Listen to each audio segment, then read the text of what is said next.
And rest of the technical part, अभी जैसे हमने अभी काफ़ी सारी चीज़ें डिस्कस की, तो टेक्निकल पार्ट में तो आप लोग बहुत सारी चीज़ें सीखोगे ही. You learn it here, you learn it, you do some other courses also, but the most important thing is approach. Because what has happen in the industry, अभी कैसा है कि you will get very less time to settle down in the organisation. And as everybody has said, the environment is very challenging. So if you stick to one particular area and if you focus on that only, so it will be very difficult for you. Because क्या होता है, कोई भी project में आप जब काम करते हो, there is always a gap or a period where there is a to start with the new project. तो ये दोनों का बीच का जो पीरियड होता है ना, वो बहुत ही डिफिकल्ट पीरियड होता है. So when you are learning as a piping engineer, you should not only focus on piping.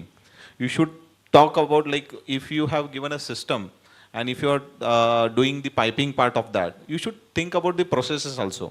You should think about the cost also. You think about the erection also.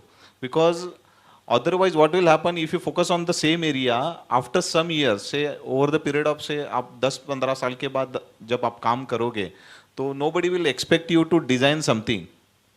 10-15 साल के बाद आपको project manager बनना ही है. तब जैसे आपको quotations approve करने ही है, आपको कॉस्ट देखना ही है, आपको इरेक्शन देखना ही पड़ेगा. तो आप एक ही चीज के ऊपर जैसे फोकस करते जाते हो, तो आपको ये सारे पॉसिबिलिटीज भी साथ में एक्सप्लोर करने हैं.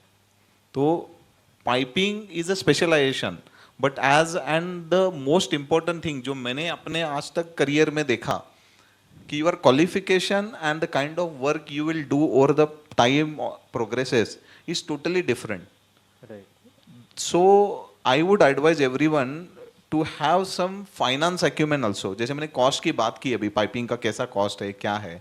अभी हम किसी भी मार्केट में कोई लोन लेते हैं, तो वी व्हाट वी चेक, मुझे कितना लोन चाहिए और इंटरेस्ट रेट क्या है. Correct. So similarly everything around the world there is a finance involve. So we have to think in that perspective also, because unless you come to the cost part, you are not going to fulfill the requirement of the clients. So time पे project करना और cost में करना, that is very important, which I have learned in the many of the project.